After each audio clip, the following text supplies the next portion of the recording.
ভালোবাসার ধ্রুবতারা পর্ব ১৬ লিখেছেন সাদিয়া ইসলাম নূর। গভীর রাত, আকাশের চাঁদটা যেন আজ নির্লজ্জের মতো জ্বলছে। তারার বুকের ভেতরে সময় জমে আছে শীতল বরফ হয়ে। সে চুপচাপ বসে আছে ধ্রুবর পাশে, অথচ তার মন জানালার উপারে, যেখানে অন্ধকার জেগে আছে, যেখানে আশঙ্কা গর্জে উঠেছে মেঘের মতো। সে জানে এই মেয়েটি একটা গোটা বাড়ির রাত ঘুমহীন করে দিতে পারে। ধ্রুব, তারা, তুই কি ভয় পাচ্ছিস? তারা, আমি আছি, নো টেনশন, তুই কোনো ভুল করিসনি, আমি সব সামলে নেব। আমি আপনার উপর বিশ্বাস করি। আমি বরং যাই, আবার কেউ দেখলে এবার রক্ষা থাকবে না। ইশাক, কি করছো? আমি কি অসময়ে ফোন করে বিরক্ত করলাম? ফোনের উপাস থেকে কোনো কথা এলো না। ইশাক, কি হলো আনায়া, কিছু তো বলো। আনায়া, কি বলবো ইশাক, আমি কিছু বললেও তো তুমি শোনো না। আমি তোমাকে বোঝাতে বোঝাতে ক্লান্ত। আর কি বলার আছে আমার? তুমি কেন বুঝো না আনায়া? আমি তোমাকে ভালোবাসি, কেন বুঝো না? ইশাক, প্লিজ বোঝার চেষ্টা করো। কি বুঝবো? প্রতিদিনই একটাই কথা, কেন তুই আমাকে ভালোবাসতে পারবি না? তুই কি অন্য কাউকে পছন্দ করিস? তার জন্য আমাকে... ইশাক, তোর লিমিটে থাক। তো কি বলবো বল, প্লিজ আনায়া। কি করব বল, আমি তোকে পাওয়ার জন্য সব করতে পারবো, বল না একবার। কি হলো, তুই চুপ কেন? ইশাক, দেখ, আমরা মধ্যবিত্ত ফ্যামিলির, আর তোরা কত বড় লোক। কোনো দিনও তোদের ফ্যামিলি আমাদের মেনে নিবে তোর মনে হয়? আর আমার বাবা আমার জন্য ছেলে দেখছে, আমাদের অল্প কিছুদিনের মধ্যেই বিয়ে হবে। সো প্লিজ, তোর বিয়ে এমন তো কখনো বলিসনি। আমি তোকে ভালোবাসি, তার... তোকে কেন বলতে হবে? তুই কে? তুই ঠিকই বলেছিস, আমি কে? আমার কাছে তুই অনেক কিছু হলেও আমি তোর কাছে কিছুই না। কি বলতো আনায়া, আমি তোকে একটা সিংহাসন দিতে চেয়েছিলাম, আর তুই আমাকে একখানা দাগা দিলি। আমি তোকে স্বপ্ন দেখাইনি, আমি তো তোর বুকের ভেতরে হাত রেখে সত্যি খুঁজছিলাম। তুই কিভাবে পারলি? আনায়ার চোখের কোণে পানি জমে ওঠে, গলার স্বর স্তব্ধ হয়ে আসে। পারিনি ইশাক, আমিও পারিনি তোকে ভুলতে। রোজ রাতে ঘুম ভেঙে তোর নামই তো ঠোঁটে চলে আসে, কিন্তু ভালোবাসা দিয়ে কি সমাজ কেনা যায়? তুই যা করতে পারিস আমি তা পারি না। আমি তোকে ভালোবাসি ইশাক, কিন্তু ভালোবাসার থেকেও বড় হয় কখনো কখনো ভয়। আমার বাবার মুখটা ভেসে ওঠে, তার স্বপ্ন ভাঙার শব্দ আমার বুক চিরে যায়। তুই বুঝবি না, তুই পারবিও না। আনায়াকে কোনো উত্তর দিতে না দেখে, ইশাক, তাহলে এটাই শেষ?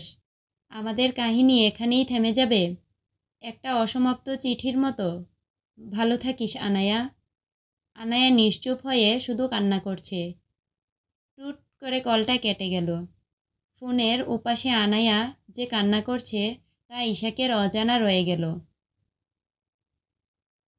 ঘড়ির কাঁটা তখন সকাল ৮টা ছুঁই ছুঁই। ঘরে ভেসে বেড়ানো উত্তেজিত কণ্ঠস্বরগুলো ধীরে ধীরে তারার ঘুম ভাঙিয়ে দেয়। তারা অস্থির পায়ে এলোমেলো উঠে দাঁড়ায়, চোখে মুখে ক্লান্তির রেখা। তড়িঘড়ি করে নিচে নেমে আসতেই দেখে বাড়ির সবাই জড়ো হয়ে দাঁড়িয়ে আছে। তাদের মধ্যে একটা অস্থিরতা, একটা বিস্ময়ের কম্পন। ধ্রুব পাশের সোফায় বসে আছে নিঃশব্দে, আর মম তাকিয়ে আছে তার দিকেই, একটা বাঁকা বিজয়ী হাসি ঠোঁটের কোণে। হঠাৎ করে কাল রাতের সেই ভয়াবহ মুহূর্তটা তারার মাথায় বজ্রপাতের মতো নেমে আসে। পা যেন ভারী হয়ে আসে, নিঃশ্বাসটা আটকে আসে তার বুকের ভেতর। খালেদ সাহেব, তারা মামুনি, তোমার কাছ থেকে এমন কিছু আমরা কল্পনাও করিনি। এই গর্ধবটার কথা তো বাদই দিলাম। সালমা, তুই আর কত লজ্জা দিবি রে, কিছু বলার মুখ রাখিসনি আমাদের। তারা, মা, বড় আব্বু, তোমরা যা ভাবছ আসলে ব্যাপারটা ঠিক তেমন নয়। আমি... খালেদ সাহেব, আর না, যা হবার হয়ে গেছে। এখন থেকে বিয়ের দিন পর্যন্ত মমো তোমার সাথেই থাকবে, এটাই সিদ্ধান্ত। তারা, কিন্তু আব্বু। খালেদ সাহেব, কোনো কিন্তু নয়। মোমো এবার ঠোঁটের কোণে সেই তৃপ্তির হাসি আবার আঁকে, যেন জিতে যাওয়া একদণ্ডে ওর চোখজোড়া আলোয় চকচক করছে। খালেদ সাহেব, আর শুনে রাখো, কাল থেকেই ওদের বিয়ের আয়োজন শুরু হবে। এই সিদ্ধান্তে কেউ পরিবর্তন আনতে পারবে না। পরদিন সকালে তারা আর ঈশা কলেজের উদ্দেশ্যে বেরিয়ে পড়ে। মন যেন শূন্য, হৃদয় ভারী। কলেজে পা দিতেই আনায়া আর স্নিগ্ধা এসে তাকে জড়িয়ে ধরে। আনায়া, কতদিন পর তোকে কলেজে দেখলাম, এখন সব ঠিক তো? তারা হাসি দিয়ে বলল, সব ঠিক, চিন্তা করিস না। স্নিগ্ধা, চল ক্লাসে যাই। আনায়া, ঈশাক তো দেখি তোকে ছায়ার মতো ফলো করে, তাই না ঈশাক? ওরা মনে হয় পরে যাবে। চল রে, আমরা যাই। চল।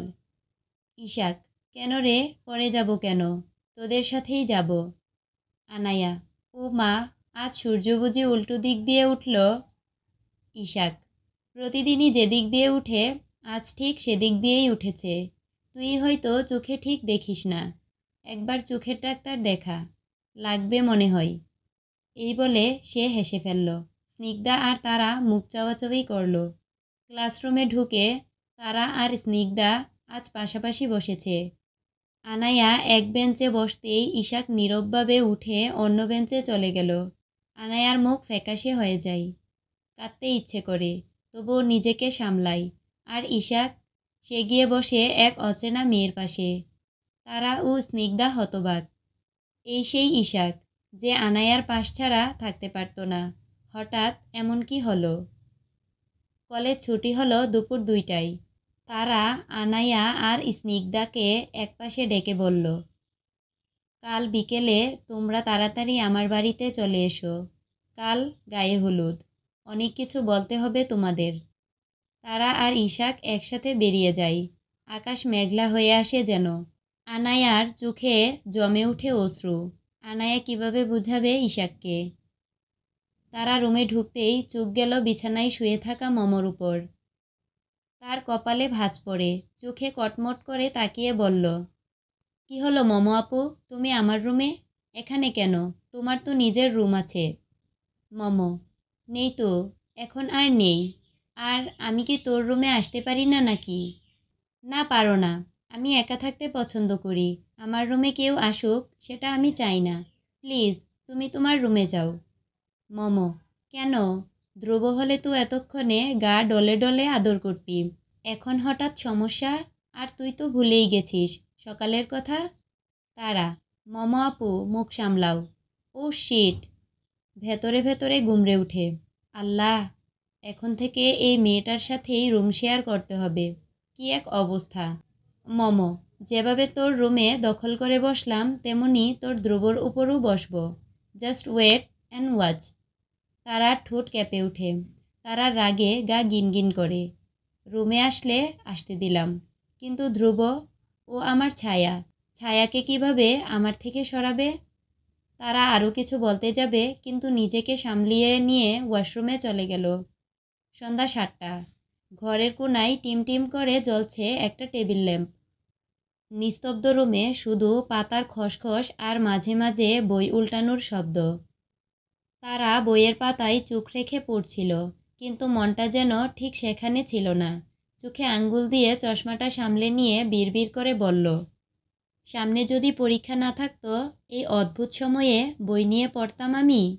কাল আমার বিয়ে, আর আমি পড়ছি। বাহ, অপূর্ব। নিজের কথায় নিজেই হেসে উঠল। তারা ইজ ব্রিলিয়ান্ট বলে নিজেই নিজের প্রশংসায় হেসে লুটোপুটি খেল। এই সময় দরজাটা ধীরে খুলে ঢুকে এলো মমো। ক্লান্ত গলায় বলল, আজ আর পারছি না, ঘুমাবো। তারা, মানুষের পেছনে লাগা ছাড়া তো আর তেমন কাজ নেই, ক্লান্ত তো হবেই। মনে মনে মমো বিছানায় শুয়ে পড়তেই তারার মাথায় দুষ্টু এক পরিকল্পনার জন্ম হলো। চোখে খেলল এক চতুর হাসি। হঠাৎই তারা বইয়ের লাইনগুলো জুড়ে জুড়ে পড়তে লাগলো।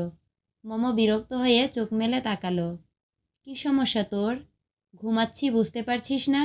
এত জোরে পড়তে হচ্ছে কেন? তারা মুখে নিষ্পাপ ভঙ্গি এনে বলল, দেখো আপু, আমার সামনে পরীক্ষা, আস্তে পড়লে মাথায় ঢুকে না। মম কপাল ভাঁজ করে তাকালো। এই পর্যন্ত তো গুটি গুটি পড়ছিলি, এখন এমন হলো কেন? তারা মুখে আর কোনো শব্দ আনলো না, বইয়ে চোখ গেঁথে রাখলো, কিন্তু ঠোঁটের কোণে টেনে রাখলো সেই খ্যাতনামা বাঁকা হাসি। মম বিরক্তিতে উঠে চলে যেতেই তারা আস্তে বলল, যেভাবে এই রুম থেকে বের করলাম সেরকম ধ্রুব ভাইয়ার জীবনেও আর আসতে দেব না।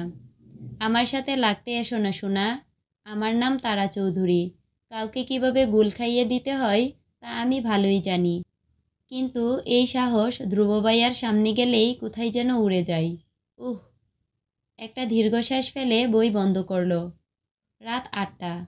তারা নিচে নেমে এলো। ঘর জুড়ে একটা নতুন সাজসজ্জার ছোঁয়া, বাতাসেও এক ধরনের আলাদা গন্ধ, আনন্দের মিশ্র ঘ্রাণ। হালকা লজ্জায় কপালের পাশের চুলটা গুছিয়ে নিল তারা। মনে মনে বলল, আই মিস ইউ ধ্রুব ভাইয়া। আর কত দেরি হবে আসতে অফিস থেকে? আপনাকে দেখতে ইচ্ছে করছে। এই তারা, মা, এদিকে আয়। মায়া চৌধুরীর কণ্ঠে ডাক ভেসে এলো। ধ্যান ভাঙল তারার। আসছি কাকিয়া। গুটি গুটি পায়ে গিয়ে দাঁড়ালো তাদের সামনে। মায়া চৌধুরীর চোখ ভিজে উঠেছে।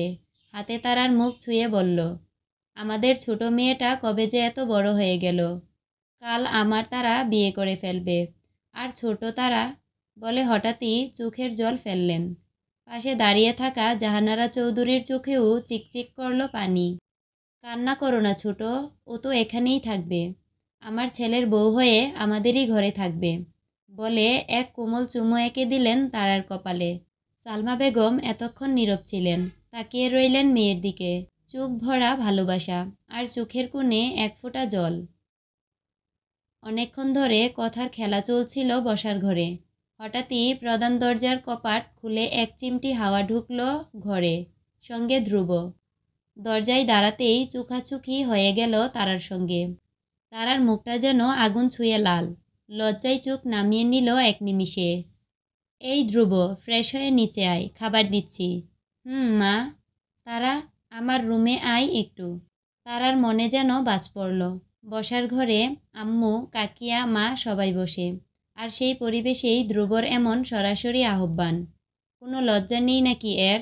আমি যাব না, মনে মনে বলল তারা। ধ্রুব, কি হলো, শুনলি না? চল আমার রুমে, এখনই। জাহানারা বেগম নরম সুরে বললেন। যা তারা, যা মা। তারা ধীরে ধীরে উঠে দাঁড়ালো। লজ্জায় মুখটা ফ্যাকাশে, হাঁটছে যেন পা নড়ছে না। ধ্রুবর পেছনে পেছনে রুমের দিকে এগোলো। রুমে ঢুকতেই তারা রাগে লজ্জায় ফুঁসে উঠল। এটা কি হলো? সবার সামনে এমন করে ডাকলেন কেন? আমার একটুও লজ্জা করে না বুঝি? ধ্রুবর চোখে একরাশ অনুতপ্ত ক্লান্তি, গলায় নরম ধ্বনি। ডেকেছি তাতেই এত লজ্জা, যদি অন্য কিছু করতাম তো? তারার তো বিস্ময়ে চোখ বড় হয়ে গেল। এই মানুষটার মুখে কোনো লাগাম নেই। কোনো কথা না বলে হঠাৎ ধ্রুব তারাকে শক্ত করে বুকে টেনে নিল। প্লিজ জান, নড়িস না, আমি অনেক ক্লান্ত। তারা হতবম্ব, নিঃশব্দ। ধ্রুবের বুক থেকে ভেসে এলো সেই চেনা গোলাপের ঘ্রাণ। তারা চোখ বন্ধ করে সেই ঘ্রাণ নিল। 5 মিনিট পর ধ্রুব আলতো করে তারাকে ছেড়ে দিল। তারা, আমার শার্টটা খুলে দে। তারার চোখ ছানা বড়া। আমি আমি তার শার্ট খুলব? মনের ভেতর ঘূর্ণিঝড় বয়ে গেল। তারার ইচ্ছে করছে দৌড়ে চলে যেতে, কিন্তু পারছে না। ধ্রুব একটু হেসে বলল, কি হলো জান, লজ্জা পাচ্ছিস? লজ্জা পেয়ে লাভ নেই। এরপর থেকে এই দায়িত্বটা তোরই, প্রতিদিন। বাধ্য হয়ে কিছু না বলে হাত বাড়ালো তারা। ধ্রুবর শার্টের বোতাম খুলতে খুলতে তার হাত কাঁপছিল। হঠাৎ ধ্রুব তার দিকে এগিয়ে এলো, অত্যন্ত ধীর পায়ে, কিন্তু চোখে কিছু একটা যেন জ্বলছে। ঠিক তখনই বাইরে থেকে ভেসে এলো জাহানারা বেগমের ডাক। এই ধ্রুব, কি হলো, খেতে আয়। তারা যেন মুক্তির সুযোগ পেয়ে গেল। এক ধাক্কায় ধ্রুবকে সরিয়ে দিয়ে দৌড়ে বেরিয়ে গেল রুম থেকে। ধ্রুব হাসতে হাসতে বলল, ও শিট, জান, এবার পালালি, কিন্তু বারবার পালাতে পারবি না।